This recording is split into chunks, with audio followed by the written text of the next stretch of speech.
बिस्मिल्लाहिर्रहमानिर्रहीम। अस्सलाम वालेकुम। आज मैं आपके लिए मसाले वाली कड़ी की रेसिपी लेकर आई हूँ, पकोड़े की जो होती है।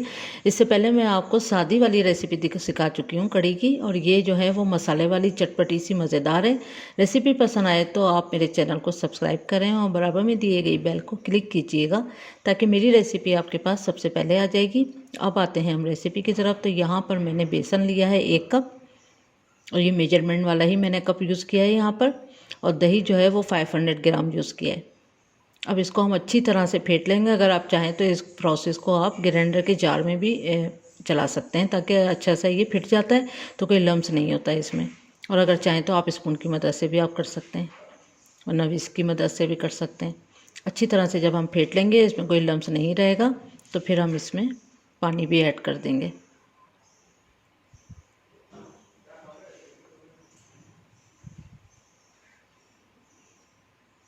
देखिए बहुत अच्छी तरह से स्मूथ सी हो चुकी है। फिर मैं इसमें 1.5 लीटर जो है वो पानी ऐड कर दूंगी। तो टोटल रेसिपी मैंने 1.5 लीटर पानी का ही इस्तेमाल किया है। थोड़ा सा पानी इसमें बोतल में रह गया, तो मैं बाद में आपको बताऊंगी कि मैंने पतीली में पूरा 1.5 लीटर ही डाला है। अच्छी तरह से इसको मिक्स कर लेंगे, और मिक्स करने के बाद इसको साइड में रख देंगे।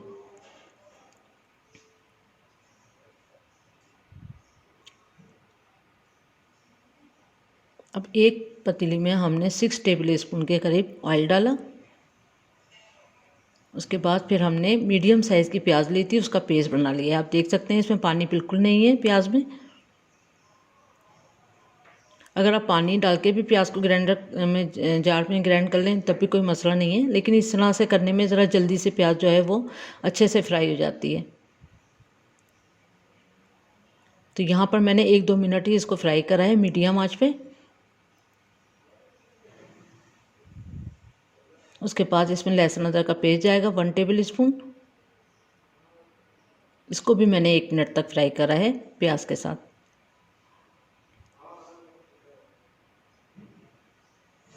फिर इसमें हम सारे मसाले डालेंगे, जैसा कि लाल मिर्चों का पाउडर है 1 टीस्पून, हल्दी पाउडर है 1 टीस्पून। हल्दी इसमें थोड़ी ज़्यादा डलती है क्योंकि कलर जो है वो अच्छा खुलता हुआ होना चाहिए। धनिया पाउडर है 1 टीस्पून। कसूरी मेथी जाएगी इसमें 1 टीस्पून। ये सब चीज़ें इसमें हम डाल देंगे। और नमक भी है 1 टीस्पून, लेकिन नमक अभी नहीं डालूंगी। नमक जो है वो कड़ी में अच्छा सा बॉयल आ जाएगा, जब पक जाएगी जब डालते हैं। सबसे आखिर में नमक डालते हैं इसमें। बस इसके बाद हम मसाले को अच्छी तरह फ्राई कर लेंगे। थोड़ा सा पानी ऐड करेंगे ताकि मसाला जो है वो लगे नहीं और अच्छे से फ्राई हो जाए।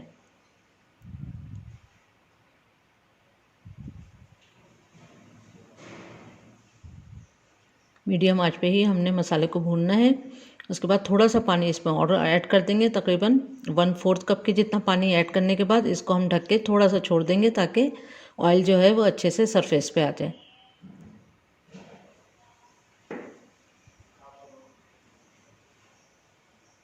तो बीच बीच में आप देख लीजिएगा, मसाला लगना नहीं चाहिए। बस 3 से 4 मिनट के बाद ही ये देखें ऑयल जो है वो सेपरेट हो चुका है। अच्छी तरह से मसाला फ्राई हो गया है। 1 मिनट तक दोबारा आप इसको फ्राई करें, और उसके बाद फिर हम बेसन और दही वाला मिक्सचर जो हमने रेडी करा था वो इसमें डाल देंगे।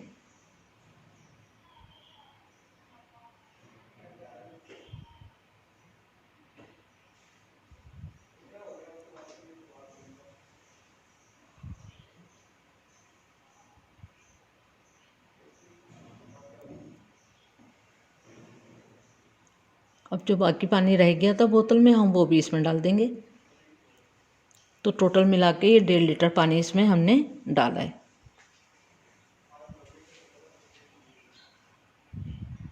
अच्छी तरह से इसको मिक्स करते रहेंगे, और दरमियानी आंच ही रखी हुई है। और इसको एक बॉयल आने तक हमने इसको चमचा मुस्तकिल चलाते रहना है। चाहे तो थोड़ी सी तेज़ भी आंच कर सकते हैं आप, क्योंकि एक बॉयल का इंतज़ार करना है और चमचा मुस्तकिल चलाते रहना है।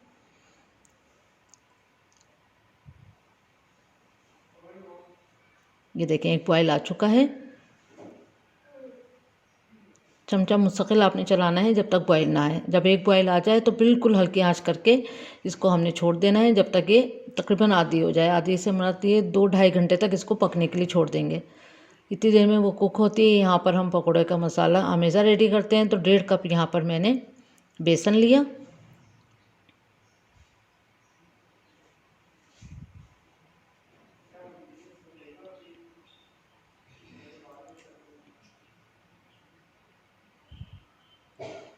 ½ टी स्पून इसमें नमक जाएगा, ½ टी स्पून लाल मिर्चों का पाउडर जाएगा, ½ टी स्पून कुटी हुई लाल मिर्च जाएगी और बेकिंग सोडा जाएगा 1 पिंच के जितना, और कसूरी मेथी भी जाएगी इसमें ½ टी स्पून, और ½ टी स्पून ज़ीरा जाएगा, साबुत ज़ीरा।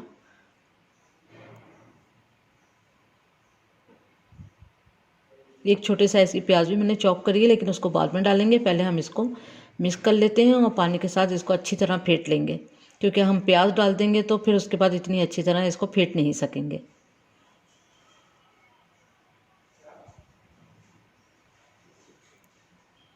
इसको अच्छा गाढ़ा ही हमेशा हमने रेडी करना है, बहुत पतला नहीं, कि अच्छे से इसके पकोड़े रेडी हो जाएं।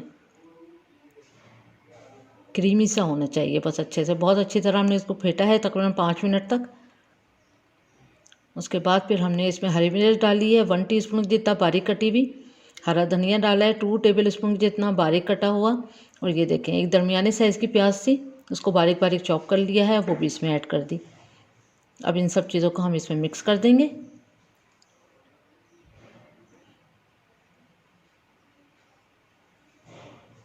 आप हमेशा देख सकते हैं इतना ही पतला इतना ही गाढ़ा रखना है, बहुत पतला बहुत गाढ़ा नहीं होना चाहिए। बस आप देख सकते हैं जिस तरह से इजीली पकोड़े जो हैं वो बन जाएं। अब एक अच्छे गरम तेल में हमने पकोड़े डालना शुरू कर दिए हैं। आँच को हमने मीडियम टू लो ही रखना है, क्योंकि एकदम से ये नहीं डालते ही कुक होने चाहिए, एकदम कलर नहीं चेंज होना चाहिए, क्योंकि ऊपर से कलर चेंज हो जाएगा तो अंदर से ये कच्चे रह जाएंगे। एक बार जब गर्म हो जाए तेल तो आपने आँच को कम कर देना है, फिर उसके बाद आपने पकोड़े बनाना है। ये देखें ये काफ़ी देर के बाद ही ये इतना अच्छा गोल्डन कलर आया है। उसके बाद हम इसको निकाल लेते हैं। इसी तरह से सारे पकोड़े जो हैं हम रेडी कर लेते हैं।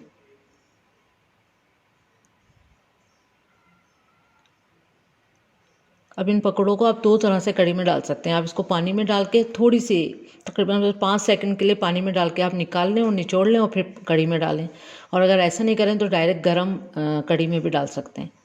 यहाँ पर मैंने नमक डाल दिया है इसमें, क्योंकि आप देख सकते हैं कि कढ़ी जो है वो आधी रह चुकी है। तकरीबन 2.5 घंटे तक स्लो आँच पे ये पकती रही है।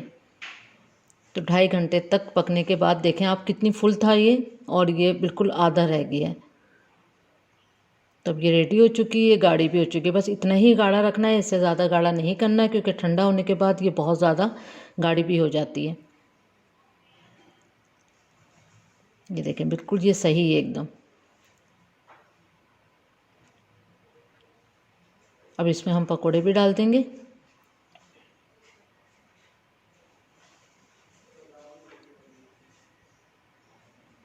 बस गरम गरम में ही पकोड़े डालना है, वरना अगर आप चाहें तो थोड़ा सा पानी में डीप कर दें पकोड़ों को और फिर डाल दें, तो इससे ये पकोड़े जो हैं वो कढ़ी का पानी जब्स नहीं करते हैं।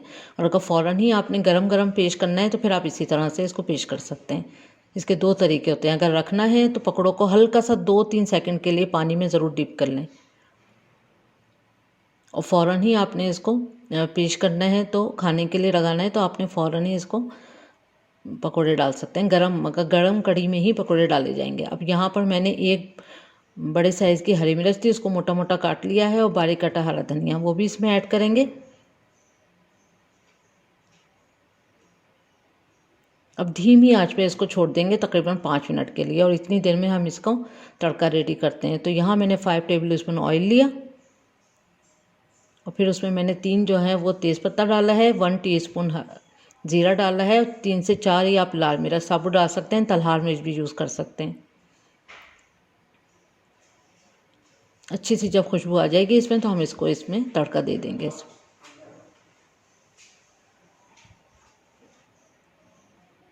अगर आप चाहें तो आप ऑयल ज़्यादा भी यहाँ पर यूज़ कर सकते हैं। मैंने सिर्फ 5 से 6 ही टेबल स्पून लिया है।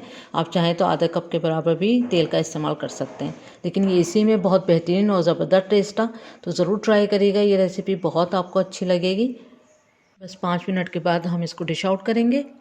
जब हम तड़का दे लेते हैं, तड़के के बाद फ़ौरन नहीं, तकरीबन 5 मिनट आप इसको वेट करें और फिर डिश आउट करें। तो आप देख सकते हैं कितनी मज़ेदार सी लग रही है ये। तो आप चाहें तो नान के साथ इसको नोश फरमाएं या फिर आप बॉयल राइस के साथ खाएं। बहुत मज़ेदार सी कड़ी है, ज़रूर ट्राई करिएगा। और अल्लाह ताला आप लोग को खुश और आबाद रखे अपने अपने घरों में, और अल्लाह ताला आपको हर वबा, हर बीमारी, हर आफत से महफूज रखे। और उम्मीद करती हूँ कि आपको आज की रेसिपी ज़रूर पसंद आई होगी, ज़रूर ट्राई करें। Thank you for watching. अपना ख्याल रखें, दुआओं में याद रखें। अल्लाह हाफिज़।